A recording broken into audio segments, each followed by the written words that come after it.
tal? Bueno, bienvenido de nuevo y vamos a seguir con nuestras clases de historia, ¿vale? Bien, escuchad, ya sabéis que vamos a intentar que nuestras clases sean de aproximadamente 15 minutos o menos, que no lo he conseguido todavía, pero bueno, es uno de los logros que tengo para esta nueva etapa que estamos realizando de forma online, ¿vale? Bueno, vamos a seguir con nuestra Guerra Fría y ya sabéis que estamos justo cuando acabó la Segunda Guerra Mundial y estamos viendo la formación de los bloques, ¿vale? Sobre la Guerra Fría en sí, lo que es el desarrollo de la Guerra Fría, todavía no he empezado, pero bueno, empezaré. Ahora mismo estamos simplemente dando todos los antecedentes que hay antes de la Guerra Fría, ¿vale? De lo que es ya el desarrollo de la propia Guerra Fría. Bien, vamos a ver, recordemos que estamos viendo los dos sistemas totalmente bipolares, los dos sistemas distintos que se crean, basándose en dos superpotencias como son la Unión Soviética, en este caso liderada por Stalin, y Estados Unidos. Bueno, Estados Unidos va a tener diferentes presidentes, al igual que la Unión Soviética, que vamos a hablar un poco de los presidentes, pero bueno, a lo que vamos. Ya sabéis que son dos formas distintas de entender la vida, son dos ideologías distintas. Vimos cómo cada una intentaba atraerse hacia su bloque a diferentes países. Ahora vamos a ver, siempre por encima, ¿vale? No nos metemos en detalles, simplemente es un poco por encima para que tengamos las cosas más o menos claras. Vamos a ver tanto las posiciones políticas de cada bando como las posiciones económicas de cada bando, ¿de acuerdo? Vamos a empezar por la política, ¿vale? Mirad, son dos sistemas políticos totalmente distintos. El bloque occidental, ¿de acuerdo? El bloque occidental, recordamos que es el bloque que está liderado por Estados Unidos.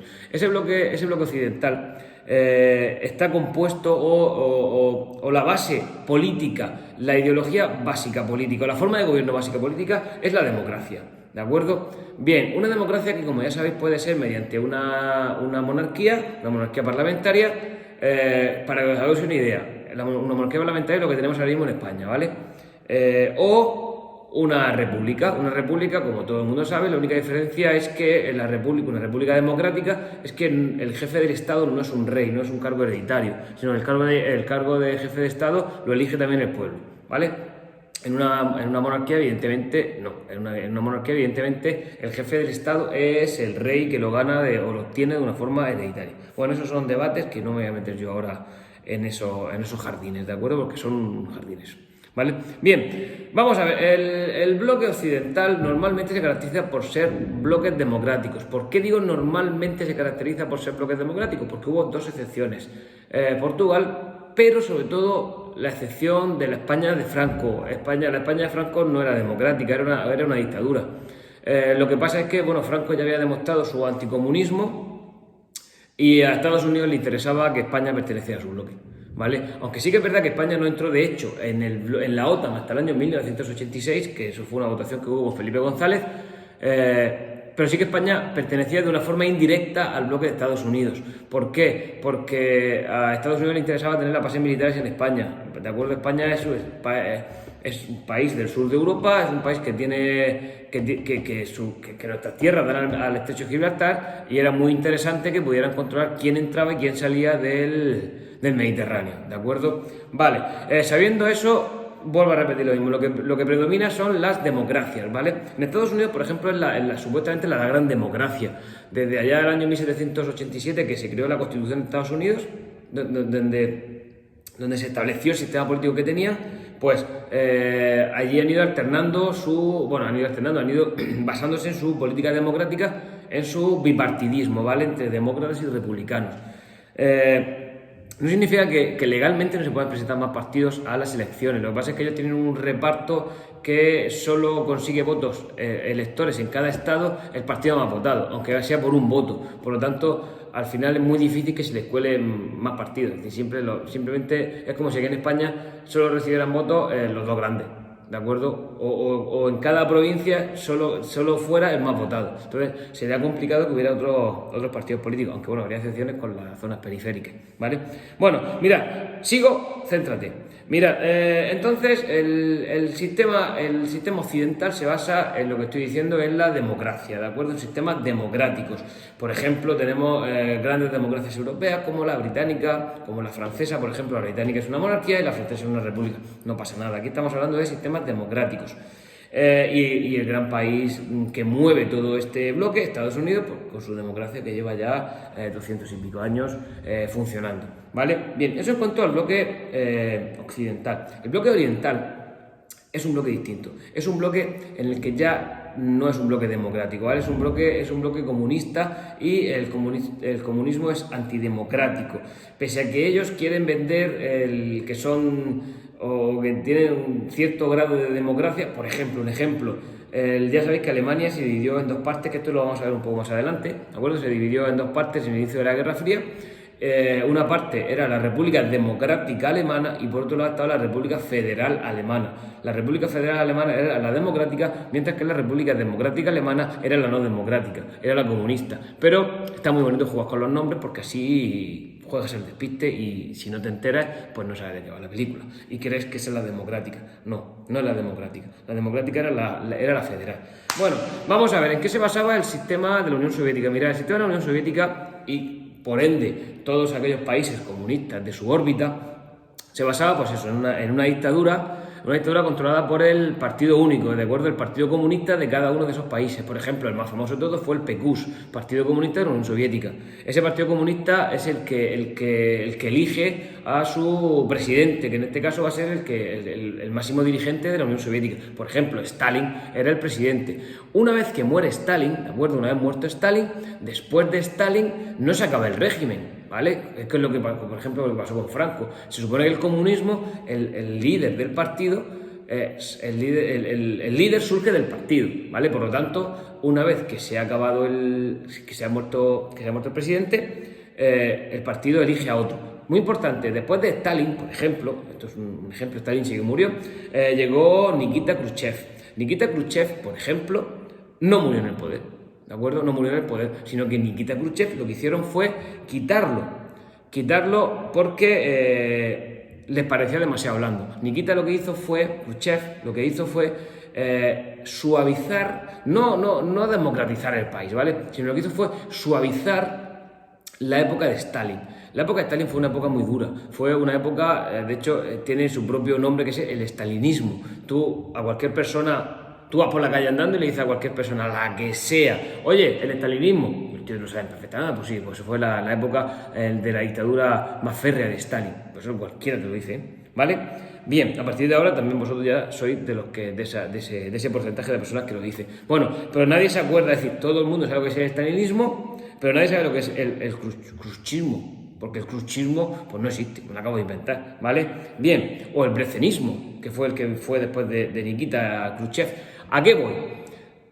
Que a Nikita Khrushchev se lo quitó de en medio su propio partido, es decir, el propio partido tenía los suficientes resortes como para eliminar al líder. Por lo tanto, ¿quién manda? ¿Manda el líder o el partido?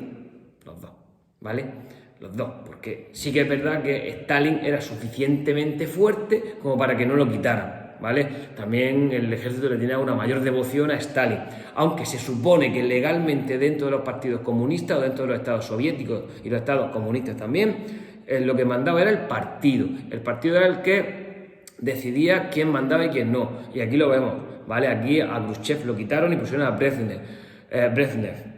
¿Por qué quitaron a Khrushchev? Por lo que he dicho anteriormente, porque se relajó un poco en sus políticas, ¿de acuerdo? Bueno, pues estos son a grandes rasgos las políticas principales de los dos grandes países que integran este bloque. Vámonos con la economía. Pues la economía es parte de lo mismo, ¿de acuerdo? La economía aquí sí que se basa y aquí sí que son férreos. Es decir, si tú perteneces al bloque de Estados Unidos, tienes que tener una economía capitalista. Una economía capitalista que se basa en, ya sabéis, aquello que vimos por la primera evaluación aquí por octubre, todavía que íbamos en manga corta, del libre comercio y el propio liberalismo de Adam Smith, ¿de acuerdo? Bueno, pues cuando hablábamos de Adam Smith decía que el Estado tiene que poner un marco, ¿de acuerdo? Un marco de ley y ya está, y no meterse dentro. Y dentro de ese marco que han establecido, con esas normas que han establecido, pues la economía tiene que ser libre, es decir, el empresario tiene que existir la propiedad privada y el empresario tiene que tener, tiene que ser el que vele por sus propios intereses, ¿de acuerdo?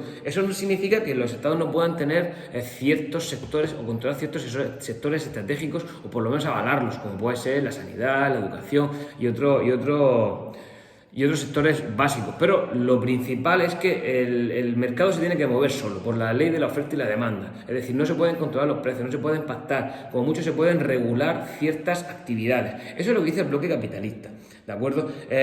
Por ejemplo, a Estados Unidos en este momento, no igual que la Primera Guerra Mundial, sino después de la Primera Guerra Mundial, que fue un desastre, sino después de la Segunda Guerra Mundial establecieron su plan Marshall. Su plan Marshall no era salvar Europa. Ellos no dijeron, venga, vamos a poner aquí 12 billones de dólares con B para salvar la economía europea porque me caéis bien, ¿vale? Yo quiero que me caigas bien, pero primero, esos 12 billones de dólares me van a devolver, van a venirme de nuevo, con intereses. Y encima de todo yo voy a reactivar tu economía.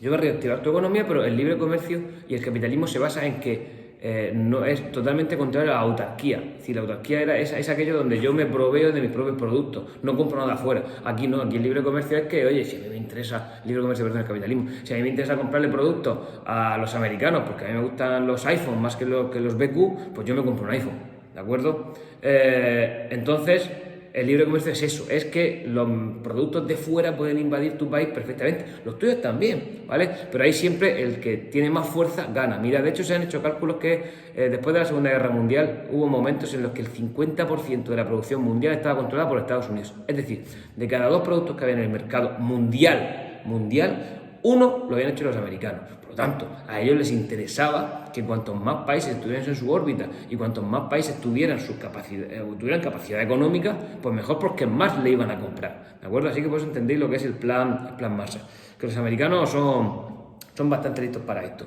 Bueno, al mismo tiempo la producción industrial evidentemente crece y empieza a reformarse y ya empieza a verse que va a haber de nuevo una especie de revolución, ya empiezan los microchips, ya empieza a verse un avance hacia la tecnología digital, hacia la digitalización, que va a empezar a partir de la Segunda Guerra Mundial. Sí que es verdad que va a llegar a partir de los años 80, pero que poco a poco van a empezar a crecer los productos electrónicos, ¿de acuerdo? Por ejemplo, Europa también, ¿qué hizo? Europa intentó reaccionar de la forma, una vez que salieron de esa crisis absoluta que tenían después de la Segunda Guerra Mundial, pues crearon, por ejemplo, la Comunidad Económica Europea, que es el preámbulo y son los primeros pasos de la actual Unión Europea. La Comunidad Económica Europea simplemente fue una reunión o un grupo de 6 países europeos que hicieron un acuerdo comercial. Un acuerdo comercial que nació de una un primer acuerdo, se llamó la CECA, que era la Comunidad Económica del Carbón y del Acero, ¿de acuerdo? Sobre todo para que los franceses y los alemanes no se pelearan mucho. Y luego pues se dieron cuenta de que eso podía funcionar y crearon la Comunidad Económica Europea, la famosa CEE, que yo recuerdo de pequeño que algunos productos ponían fabricada en la CEE, ¿vale? Bien, porque esos eran productos de la Comunidad Económica Europea. Eran acuerdos, no eran acuerdos políticos, eran acuerdos económicos, ¿vale? Ya en el 92, en el Tratado de Maastricht, sí que se dio un paso más allá y se creó la Unión Europea, que es una unión económica y política. Bueno, pues esta Unión Europea, esta Comunidad Económica Europea, bueno, lo que buscaban era no imponer fronteras, es decir, darle total el capitalismo y el librecambismo de productos no tuviera fronteras físicas. Es decir, si yo quiero mandar un producto de España a Alemania, pues que no haya fronteras físicas, es decir, que no haya aranceles, mientras que si el producto viene de Alemania a España, igual. Así hay que sea recíproco para intentar que la economía florezca, ¿de acuerdo? Vuelve a favorecer al más grande, es decir, el que más productos tiene, en este caso los británicos, los alemanes y los franceses, pues son los que se aprovecharon para introducir sus productos a bajo coste en toda Europa. Por ejemplo, cuando España entró, empezaron a aparecer Mercedes por todos sitios. ¿Por qué? Porque eran más baratos, ¿vale?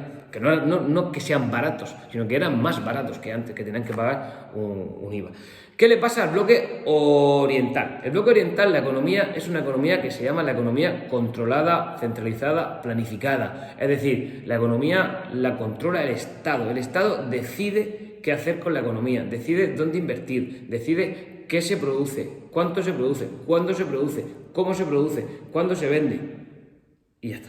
Y cuando se consume, eso ya cada uno, el que lo compra, lo decide. Pero bueno, pero sí que es verdad que es una economía totalmente planificada, ¿vale? Controlada por el Estado. De hecho, las empresas son estatales, como si fuera todo sector público. Todo sector público, no existe la propiedad privada o la iniciativa privada, ¿de acuerdo? ¿Eso qué significa? Pues que económicamente son más débiles.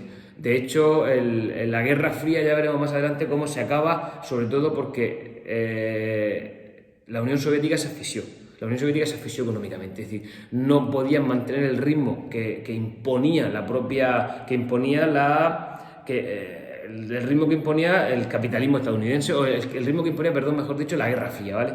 Porque la Guerra Fría conllevaba una serie de gastos, muchas veces superfluos y tontos, que ya veremos, pero bueno, era una carrera, había que ganar en todo, ¿vale? Eso ya lo veremos más adelante con la Guerra Fría.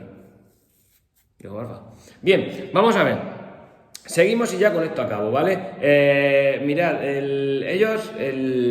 ya os dije en la clase de ayer que ellos no pudieron hacer un plan Marshall o su plan Marshall era el Comecon, que era más que dejar dinero, era una gestión económica, es decir, la Unión era una gestión económica entre todos los países soviéticos para ver cómo podían armonizar la economía. Era como una oficina de información. El riñón monetario de la Unión Soviética no era el riñón monetario que tenía Estados Unidos, ¿vale? Y encima de todo, el riñón monetario de Estados Unidos cada vez era más grande. Mientras que de la Unión Soviética pasó sus momentos buenos, sus momentos malos, pero tampoco estamos hablando de un país que económicamente fuera muy poderoso, ¿de acuerdo? Económicamente. Eso sí, ellos siguieron con sus planes quinquenales. Sus planes quinquenales es que hacían proyectos de 5 años para invertir mucho más en los planes quinquenales. Y realmente donde más invertían pues era en la industria pesada. ¿De acuerdo?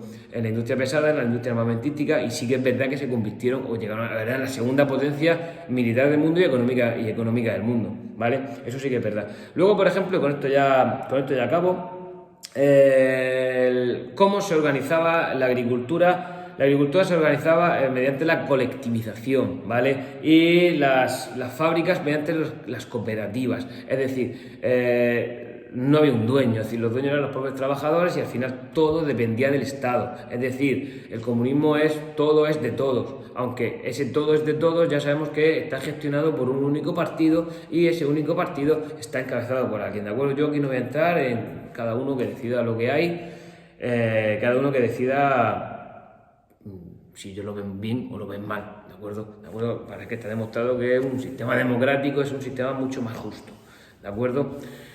Bueno, pues con esto acabo la clase de hoy, ¿vale? Eso llevo 17 minutos y 7 segundos, más 10 que voy a despedir, 10 que voy a usar para despedirme, pues 17, 20. Yo qué sé. Poco a poco voy a intentar que nuestras clases de 15 minutos sean de 15 minutos, porque si no, si te pongo el título de las clases de secreto de 15 minutos y me tiro 55, pues me van a llamar mentiroso, ¿vale? Bueno. Chao, chao, os quiero, cuidaros y seguid aprendiendo con las clases de Sergio de 15, 17 minutos. Chao, chao, chao, chao, cuidaros.